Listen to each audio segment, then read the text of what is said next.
Pagising ang kape. Ngunit sa panahon ngayon na coffee is life, marami ng mga umiinom nito kahit gabi na. Pero ayon sa mga eksperto, may dahilan kung bakit dapat sa umaga lang talaga nagkakape. Para bigyan ng mukha ang balita, Mobile Journal Jazz Paredes. Gaano kadalas kang magkape? Ito ang sagot ng ilan sa mga kasama ko sa newsroom. Nakakadalawa akong kape sa isang araw. Kapag sa umaga, first thing in the morning, pagkagising ko. Then, yung pangalawa naman is sa hapon. Siguro mga 3 hanggang 5 sa isang araw. Minsan may umaga, siyempre, prepare ka for work. While doing the work, and after the work. Mga once a day ganun. Bago ako pumasok, mga tanghali ganun. Siguro mga 3 beses sa isang araw. Ganun. Breakfast, lunch, pati dinner, ganun. Para habang kumakain na yung water, yung pamalid sa water kumbaga. Nitong Enero, inaral ng European Society of Cardiology ang coffee drinking patterns ng nasa 40,000 adults na sumali sa US National Health and Nutrition Survey mula 1999 to 2018. Lumabas dyan na nasa 36% ang morning coffee drinkers, 48% ang non-coffee drinkers, habang 16% yung mga umaga hanggang gabi umiinom ng kape. Dito nakumpara na yung mga morning coffee drinkers, 16% na mas mababa ang tsansang mamatay sa anumang dahilan. At 31% din na mas mababa ang risk nilang maging cause of death sa cardiovascular disease. Doon naman sa mga all-day coffee drinkers, halos parehas lang daw ang risk nila kumpara sa mga hindi umiinom ng kape. Sang-ayon dito ang ating resident kapatid physician na si Doc Tex. Well, totoong maganda na mayroong timing din na pag-inom ng kape. Tandaan natin na ang isang tasa ng kape, kapag ininom mo bago ka matulog, pwede kang mahirapan matulog.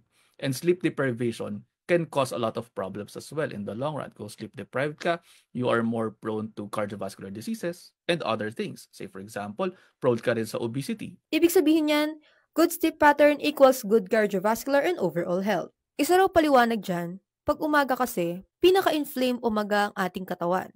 Natural anti-inflammatory ang kape, kaya nakakatulong ito. Sabi pa ni Doc, okay lang naman uminom ng 3 to 5 cups of coffee a day. Basta hanggang 240 ml lang kada baso. Iwasan din ang sobrang creamer o asukal dahil maaari itong magdulot ng pagtaas ng blood sugar. At pinakamaganda din kung walang asukal so that we reap the benefits ng mga antioxidants na tinatawag o yung mga anti-inflammatory effects. Moderation is key. Yan ang laging paalala, mapakapiman o sa ibang aspekto ng buhay. Mobile Journal Jazz Paredes po, hatid ang mukha ng balita. Pag-usapan pa natin ang tamang pag-inom ng kape kasama si Mobile Journal Jazz Paredes na may dalabang kape. Wala kang dalang kape. Bawal daw kasi sa hapon yun, Pops. Hindi siya magandang inumin sa hapon. Dahil sa study, sabi sa'yo. Okay, ikaw ba, Jazz, nagkakape ka at gaano kadalas sa isang araw? Yes, Pops. Usually, talaga, once a day lang ako. Okay. Pero kapag, syempre, may mga oras na gusto nating magising, lalo na yung nature of work natin, nagkakape na rin sa hapon. Susulat sa newsroom, halimbawa, Tama ka dyan, kailangan gising ka. Talagang napapakape din kahit hindi mo naman gustong magkape sa hapon, sa gabi. So, nagkakape rin talaga ako mga more than once a day. Paano rin ba nakakatulong itong pagkakape kontra cardiovascular disease? No? Base dun sa pag-aaral, Pops, actually, ang kape daw kasi meron siyang anti-inflammatory na components at tayo kasi kapag umaga, inflamed yung katawan natin. So, nare-reduce niya yung inflammation. At syempre, sabi din, di ba, kaya tayo nagkakape sa umaga kasi kailangan nating magising, kailangan nating ma-boost. Meron siyang binuboost yung adrenaline levels natin. So, kapag nabuboost yung energy natin sa umaga, mas may energy tayo. At kapag kasi ininom natin siya sa hapon o sa gabi, usually, di ba, matutulog tayo sa hapon o sa gabi. Pag ininom natin siya sa hapon or sa gabi, mas mahirap sa atin na makatulog. Doon na papasok yung madi-disrupt yung ating circadian rhythm, yung ating pagtulog, at ang sabi nga din ni Doc, kapag hindi magandang ating sleeping patterns, doon pumapasok yung cardiovascular diseases. Kasi daw, pag mas maganda ang tulog mo, ang quality of sleep, mas maganda rin yung effects. Tama ka dyan, Pops. Okay, Jazz, paano naman daw yung mga night shift ang pasok? Malalakas magkape yan, di ba? Siyempre, hindi sila nakakainom ng kape sa umaga. Pag ganyan daw kasi, Pops, ang night shifts daw kasi, iba yung kanilang circadian rhythm, iba yung kanilang sleeping pattern, iba yung body clock na tinatawag.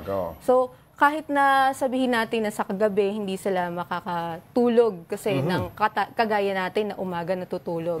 Ang mangyayari dyan ay i-adjust nila yung inom din nila ng kape. Okay. Siyempre, yung kanilang sleeping pattern iba. So, dapat itatama nila yan. So, kikilan sila matutulog. Dapat iinumin nila yan mga 12 hours before sila matulog para hindi ma-disrupt yung sleeping pattern nila. Para at most, makuha nila yung health benefits ng kape at makakatulog pa rin sila kahit umaga. Ang susi, talagang kinakailangan tuloy-tuloy ang pagtulog mo at walang aberya. Tama. No? Talagang sleep talagang importante, lalo na kasi pagka mas maganda ang tulog, syempre mas maganda rin ang mood natin, mas productive tayo, di ba, Paps? Correct. Okay, maraming salamat, Mobile Journal Jazz Paredes.